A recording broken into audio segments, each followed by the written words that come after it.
Olá, meu nome é Lilian, eu sou professora de literatura e hoje eu fui convidada para conversar um pouco sobre Belo Horizonte e a produção literária aqui na capital. Para iniciar a nossa conversa, eu acho que é legal a gente pensar o que é a cidade de Belo Horizonte, né? Como ela é construída, por que ela é construída e principalmente te preocupar qual espaço ela sai do papel. Então, quando a gente tem a proclamação da República no nosso país, existe uma tentativa de tentar dar uma apagada nesse passado colonial. A nossa capital era Ouro Preto, né, antiga Vila Rica, e ela tem muito de uma tradição colonial. Então, para ser a capital do estado, seria interessante ter uma cidade que tivesse a cara da República. Então, faço uma espécie de planejamento mesmo, de intenção de construir uma nova capital. É claro que a população de Ouro Preto fica um pouco angustiada com essa decisão, afinal, né, toda a estrutura já estava montada por ali, e eles acreditam que Belo Horizonte não vai ficar pronta em tempo, assim, né? A regra, o pedido era de ser construída em 4 anos. Então, eles têm uma convicção que o troço não vai funcionar, vai dar errado e que Ouro Preto vai continuar sendo a capital. O que não acontece. Belo Horizonte ela é construída em 4 anos e ela vira a capital do estado. No entanto, é importante olhar para o projeto inicial da cidade. Quando o Arão Reis faz esses esboços, ele pensa a cidade em 3 espaços.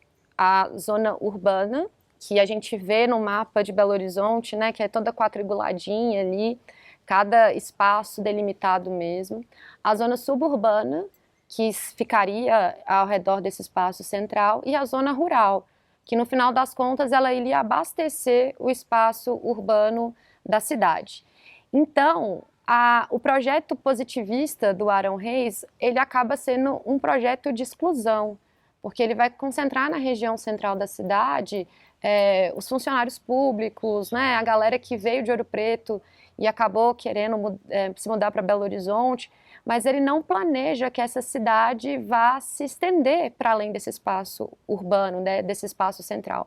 O que não acontece, assim, a gente não tem esse controle muito sobre a cidade e etc. Então, como eu estava dizendo, nesse espaço central vão se concentrar os moradores que são funcionários públicos ou que têm alguma relação com o governo do estado. E toda essa área central ela é pensada para funcionar. Então, transporte público, espaços de lazer, né, espaços relacionados à saúde ficam localizados por ali. O que acontece? Quando essas pessoas vêm para montar a cidade, para fundar Belo Horizonte de alguma forma, elas não podem ficar nesses espaços centrais, eles são direcionados para esse público específico. E os ex-moradores de Curral del Rei também não podem ficar por lá, afinal eles não têm grana para comprar esse espaço, para comprar esse lote. E eles têm que então migrar para as regiões que eram chamadas regiões rurais do território da capital. Esse projeto, então, se inicia dessa forma, ele não se fixa desse jeito, e chega num ponto da história de Belo Horizonte que a gente tem mais cidade fora do que seria o espaço urbano do que dentro. Então, a gente tem um problema, né? A cidade está crescendo vertiginosamente e sem controle. E todas essas associações de alguns bairros depois, tipo Floresta, Santa Teresa, o próprio Barro Preto, eles acontecem porque a galera que veio para trabalhar na cidade acabou fixando residência por ali. E é claro que eles fixam uma residência que é construída às pressas. Então, esses bairros, eles estavam enfeiando a cidade. Então, depois esses terrenos são delimitados com o propósito de se construir moradias que não sejam tão simples assim como eram a desses ex-trabalhadores, imigrantes e ex-escravizados também. Então a gente tem mais cidade fora do que dentro do que o Arão Reis pensou inicialmente. Esses outros espaços, essa zona suburbana, né, e essas zonas rurais, elas visavam abastecer a cidade. Então, o centro, quando ele é pensado e ocupado por essas pessoas que tinham relações de poderes sociais, por que não, a gente já vê uma coisa que se configura muito em Belo Horizonte, que é nenhum problema em botar tudo abaixo. A gente tem vários registros disso ao longo do tempo, até alguns mais recentes, mas então é como se tivesse um pouco no nosso núcleo, assim, Belo Horizontino, destruir as coisas com a proposta de criar o novo, o moderno, aquilo que é vanguardista, e não importa um pouco a consequência dessa construção, sabe? E pensando nessa área central, de como ela é planejada e tudo mais, até o nome de algumas ruas, né, de algumas avenidas que hoje, claro, tem outra nomenclatura, elas serviam a esse propósito. Então ali, hoje, onde há a Praça Afonso Arinos, por exemplo, era a Praça da República. E aí a Avenida João Pinheiro era a Avenida da Liberdade, que chegava lá no Palácio da Liberdade. Então aquela ideia de uma cidade pensada, estruturada, que tudo se originava da República, né?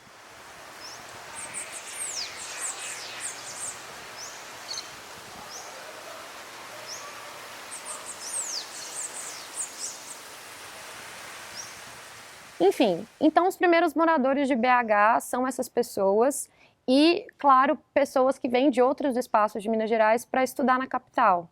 E alguns desses exemplos, assim, são os escritores do que a gente chama de uma primeira geração literária que acaba ficando um pouco mais conhecida. É claro que já existia uma outra galera que produzia, mas a gente fala de literatura mineira, vem sempre esses nomes. O Carlos Drummond de Andrade, que vem de Itabira, o Pedro Nava, o próprio Ciro dos Anjos, e eles vão fazer uma espécie de grupo ali, né, de conhecidos, todos muito jovens, assim, vindo para estudar mesmo, e produzem literatura aqui. E quando a gente olha para esses registros literários, é curioso que existe sempre uma tônica que se repete, assim, uma temática que ela não se finda, ela não some, não só na geração do Drummond, dessa geração do início do século XX, mas também em outras gerações posteriores, que é esse conflito entre modernidade e tradição, sabe? Entre algo que é novo e velhos hábitos, velhos costumes, um certo conservadorismo mesmo. E é interessante porque eles vão fazer até muita piada com isso nos escritos, entre eles, assim. Belo Horizonte tinha essas avenidas super largas, né? O próprio bonde que levava as pessoas para todo lugar e etc. Mas em contrapartida não se tinha uma vida agitada na cidade. Ela é pensada para ser uma grande metrópole, né? A exemplo de capitais da Europa, mas 8h30 estava todo mundo dormindo, assim. Então, estruturalmente, a cidade atende a essa proposta de moderna, mas nos seus hábitos não. Então, qualquer coisinha que acontecia um pouquinho diferente já virava um grande estardalhaço entre os moradores, né? Reza essa lenda mesmo que esses escritores dessa primeira fase, por exemplo, subiam o viaduto Santa Teresa e aquilo era considerado super anárquico, né? Super subversivo, mas era, não que não seja, mas assim, era só uma subida de um viaduto, né? Mas para a tradicional família mineira aquilo já era demais. Então eles tentavam quebrar um pouco dessa ordem da cidade, né? Esse grupo vai fundar uma revista modernista, que é a Revista, depois que alguns escritores de São Paulo vêm passear pelas cidades históricas e acabam aterrissando aqui em BH. É uma correspondência que vai ficar com esses escritores, com Mário de Andrade, com Oswald, o resto da vida, assim, enquanto ambos tiverem existências, né? E isso influencia muito a escrita dessa galera, nessa possibilidade de fazer uma literatura moderna nessa capital, né? Que teria que ser o berço para isso. Então, o Drummond, o Pedro Nava, como eu disse, Ciro dos Anjos, a Bigar Renault, eles têm essa ideia dessa boemia. Então, eles se encontravam no Bar do Ponto, que existia ali na esquina da Afonso Pena, porque era, né, o ponto do bonde. É hoje onde é o Otton Palace, por exemplo. Então, era um lugar bem central da cidade. Dizia-se que no Bar do Ponto todas as classes sociais eram frequentadoras assim do bar, né? Mas as pessoas que não poderiam ser vistas bebendo cedo colocavam pinga dentro da xícara de café, assim. O que é bem um retrato do comportamento belo-horizontino, meio mineiro também. E eles vão se encontrar ali e fundar esse movimento literário, né? A cidade de Belo Horizonte, ela vai acabar perpassando a literatura desses escritores de uma maneira muito marcante. O Drummond, mesmo quando ele vai para o Rio trabalhar em cargos públicos, ele sempre escreve sobre Belo Horizonte. O Pedro Nava vai virar um grande memorialista da cidade, o próprio Ciro dos Anjos, né, com o amanuense Belmiro também vai fazer isso. Então, viver esse período da juventude na capital forma, claro, esses personagens e eles formam um pouco a cidade também, né?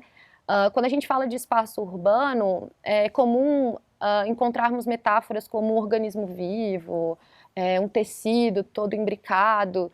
Eu gosto de uma metáfora do texto, que a cidade é um texto, né? Ela está ali para ser lida e ser escrita pelas pessoas de alguma forma. E cada vez que a gente descobre um pouco da história dos lugares que a gente passa todos os dias, aquele cenário adquire, claro, um outro significado. Então, quando esses escritores inserem esses espaços nos livros, nos contos, nos poemas, por que não? É uma outra forma de se relacionar com aquele ambiente. E para a gente, o leitor, com certeza, né? E para a gente, leitor que mora em Belo Horizonte, vira uma outra potência, uma outra questão mesmo. Então, esses escritores vão ser os pioneiros nesse sentido de habitar um espaço, falar sobre ele, e esse espaço sendo Belo Horizonte, e trazer isso para a literatura brasileira.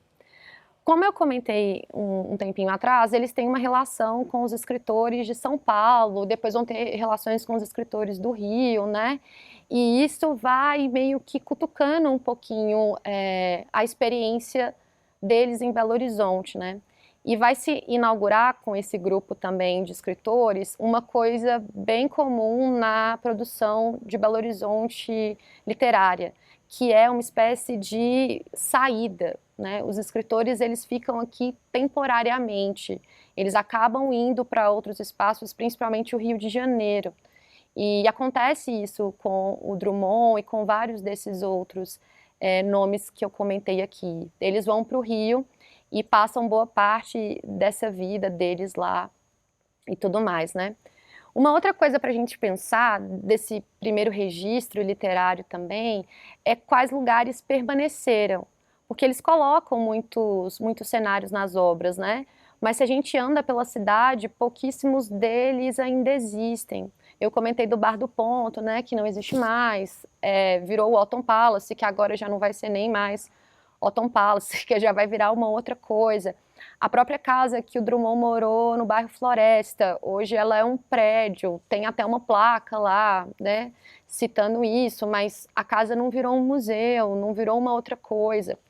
Aqui na cidade também tinha um espaço chamado Salão Viváqua, que era uma casa, né, da família Viváqua, que recebia esses escritores para saraus, para reuniões. Então, até o espaço ali de compartilhamento desses textos era o espaço de casa, né, o espaço talvez porque não doméstico, e esse casarão, durante muito tempo, ele ficou abandonado na Gonçalves Dias. Agora ele é um museu, assim, mas demorou muito tempo até isso acontecer. Então, quais espaços permanecem na cidade e quais são destruídos? E se eles são destruídos, por que eles são destruídos, né? Será que não seria interessante algum tipo de preservação disso? Para, de novo, a gente olhar essa cidade como um texto e entrar por ela, né, se conectar com ela e ver um pouco desses registros de forma mais concreta na nossa frente também, né?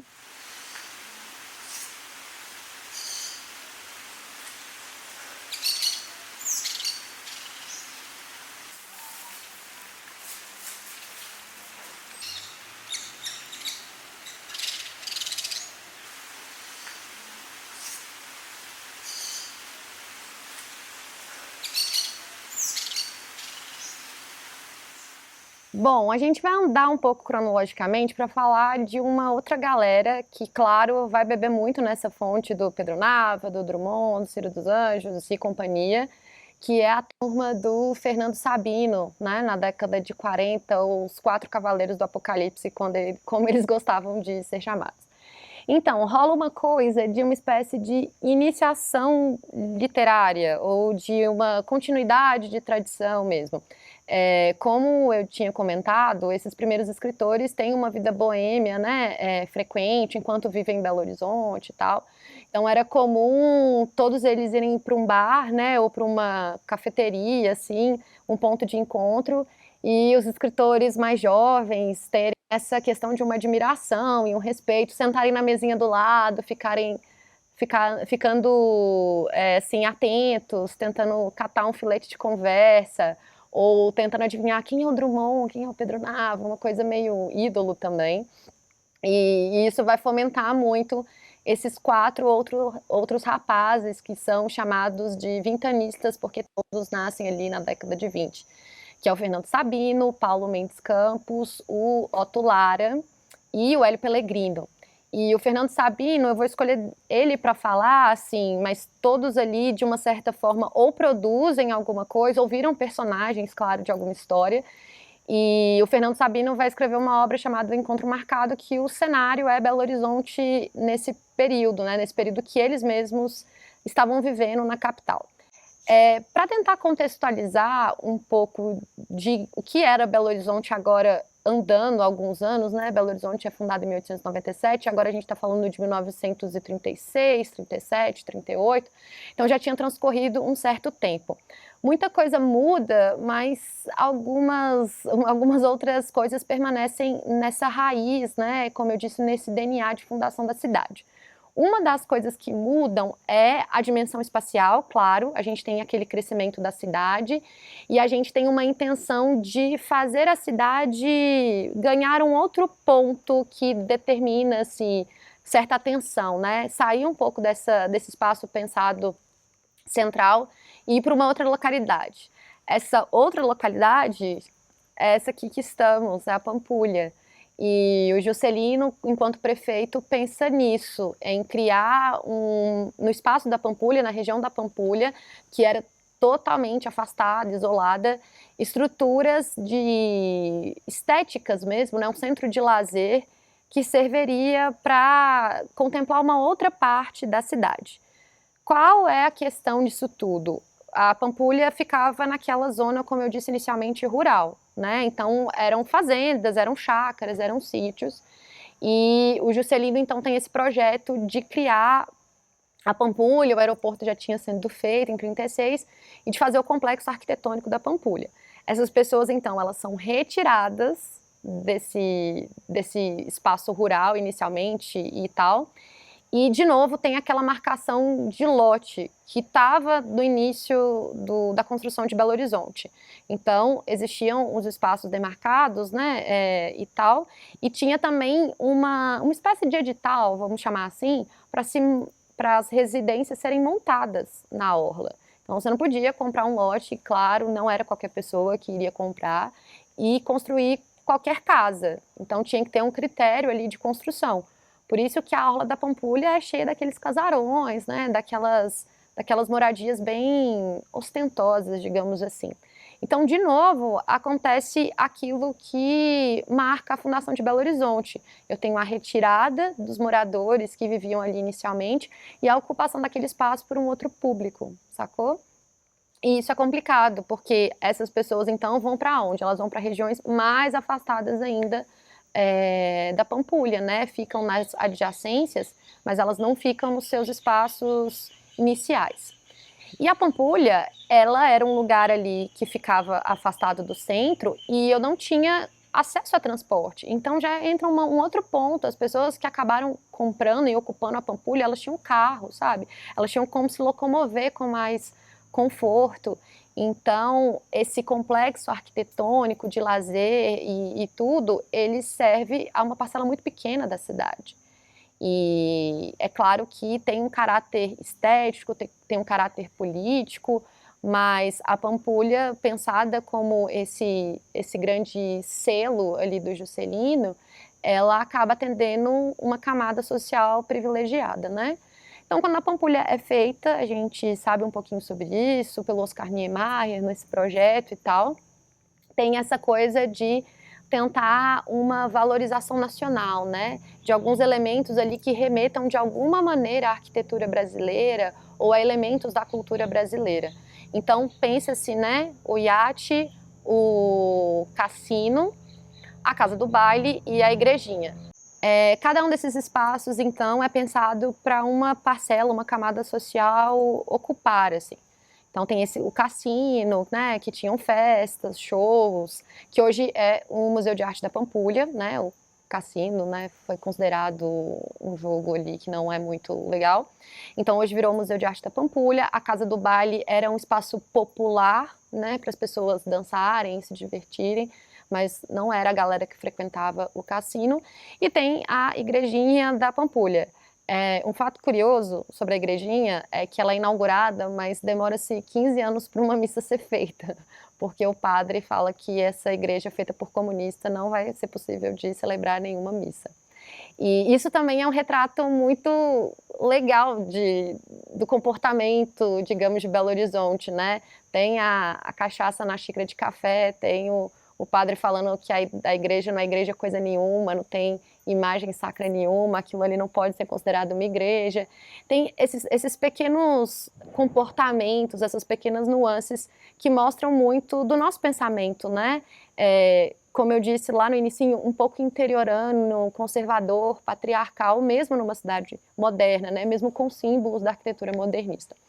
Então, quando o Juscelino mexe com isso tudo, ele, claro, tenta reconfigurar um pouco da cidade, e o livro do Fernando Sabino, em alguns momentos, vai tocar nisso, né?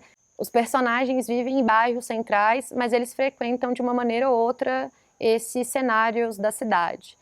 Só para comentar uma coisa também lá do livro, que é massa, assim, o Fernando Sabino, ele se coloca na história como protagonista, né? Claro que no recorte ficcional a gente consegue ver essas nuances biográficas e tal.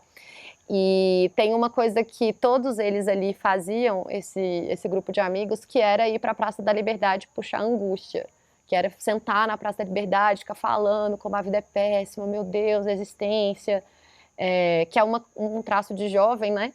Mas é o espaço da Praça da Liberdade, né? É onde eles conseguem ir, onde eles têm esses momentos e tal. Uma coisa massa também de comentar, tanto a geração do Fernando Sabino quanto a geração do Drummond, ela é formada nas redações dos jornais. O jornal em Belo Horizonte ele tem uma importância significativa para construir a escrita desses escritores mesmo, a mentalidade de se pensar o mundo. E isso começa com o Drummond na redação do Diário de Minas e vai seguindo outros escritores também. Assim como a galera do início da cidade, digamos assim, o Fernando Sabino e os seus outros companheiros, seus outros amigos, eles não ficam em BH há muito tempo. Eles também vão para o Rio, o Fernando se casa e vai para a capital de outro estado. Então tem isso, né? Tem essa espécie de diáspora ali um pouco desses artistas. Como então uma tentativa de fazer de novo essa cidade ficar moderna, né, e ter essas características, o Juscelino faz também, na década de 40, a Semaninha. Então, para comemorar a Semana de Arte Moderna que tinha feito aniversário, a Semana de Arte Moderna acontece em 1922, a gente sabe disso, o Juscelino faz a Semaninha em Belo Horizonte, no Edifício Mariana, com artistas que participaram da Semana de Arte Moderna, outros, né? O Juscelino vai ser esse político que se cerca de intelectuais, de certa forma, e ele faz, então, esse evento em BH. A Semaninha, ela é bem mal recebida, ela tem quadros retalhados no Edifício Mariana, para vocês entenderem como que esse aspecto de uma certa tradição, ele permanece com a gente mesmo muito tempo depois da Semana de Arte Moderna, né? Então, sei lá, São Paulo já tinha que meio que entendido um pouco, né, lidado melhor com esses artistas, mas quando essa estética vem para Belo Horizonte para exibição, os quadros são navalhados, assim, vira notícia de jornal e tal, e etc. Além disso, o Juscelino também inaugura a Guinhar, né, que é a escola ali no Mangabeiras, que é mais uma tentativa de valorizar as artes plásticas, a cultura brasileira e tal. Então ele vai acoplar isso ao projeto da Pampulha e vai fazer isso de vitrine também, para que futuramente ele faça tudo o que ele fez em Brasília.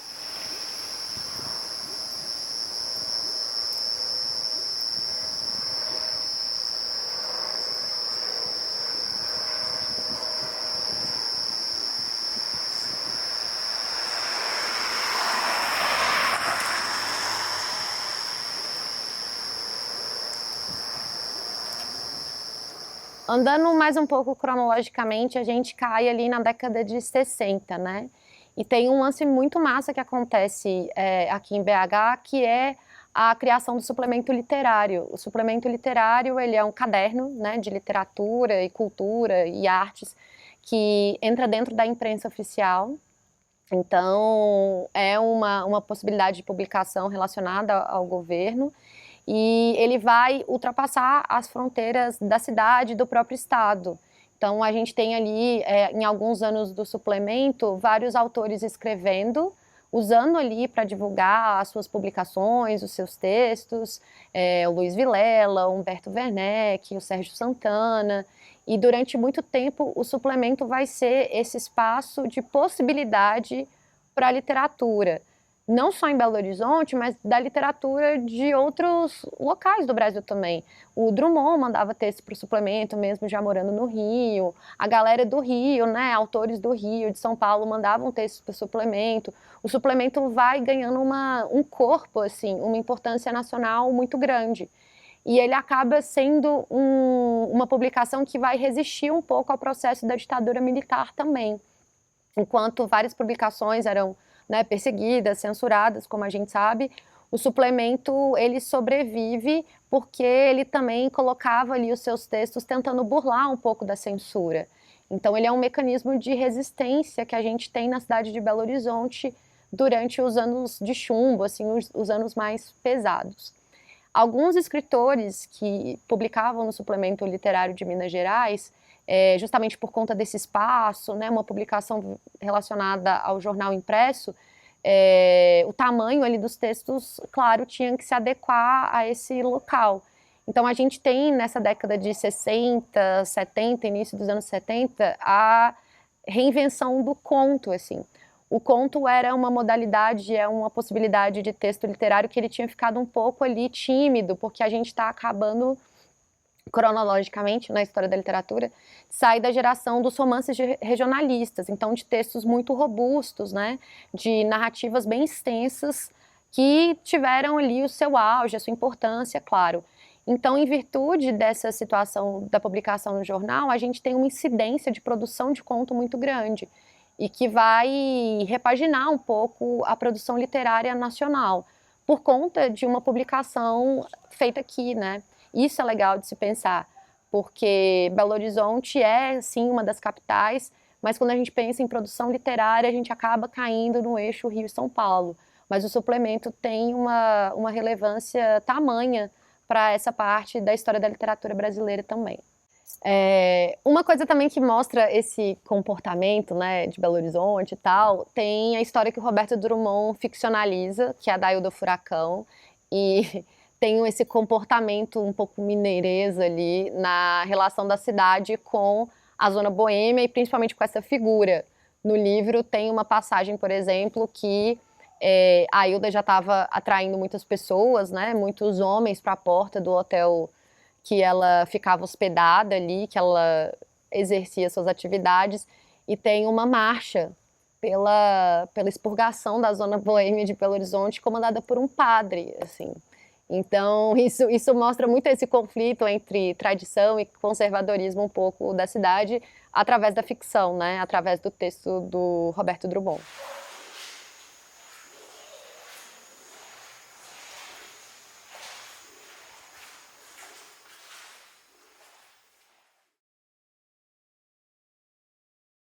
Bom, diante de tudo isso que a gente comentou aqui, conversou aqui, eu acho que o que eu queria extrair desse panorama é repensar a nossa relação com a cidade. Não só no sentido, como eu disse, das coisas que permanecem, mas a nossa interação com esses espaços, né? Se a gente pensar aqui onde estamos hoje, na Pampulha, desse projeto inicial do Juscelino, o que fica? A Pampulha hoje é frequentada, ela é frequentada por quais pessoas? Ela só compõe a paisagem ou ela realmente é usufruída pelos moradores da capital? A mesma coisa, né? O que a gente faz quando a gente destrói um prédio? Como que a gente ocupa esse prédio? Como que a gente faz quando a gente tira pessoas de localidades para outros empreendimentos, como foi, por exemplo, na época da Copa do Mundo, né, no alargamento das avenidas, assim. Então, dá para pensar a cidade de um outro jeito, de uma maneira mais saudável, mais justa, mais igualitária mesmo, para que essas coisas, essas situações, elas virem mais anedota em livro, né, recurso para ficção, que é ótimo, mas que ela não seja parte da realidade de muita gente, né? Então, que a gente talvez tente romper um pouco desse tradicionalismo que está tão imbricado no nosso comportamento e na nossa origem enquanto população de Belo Horizonte, para que daqui a um tempo, um próximo vídeo de uma outra pessoa falando sobre a cidade seja numa perspectiva um pouco mais, né, realmente vanguardista. É isso. Até mais.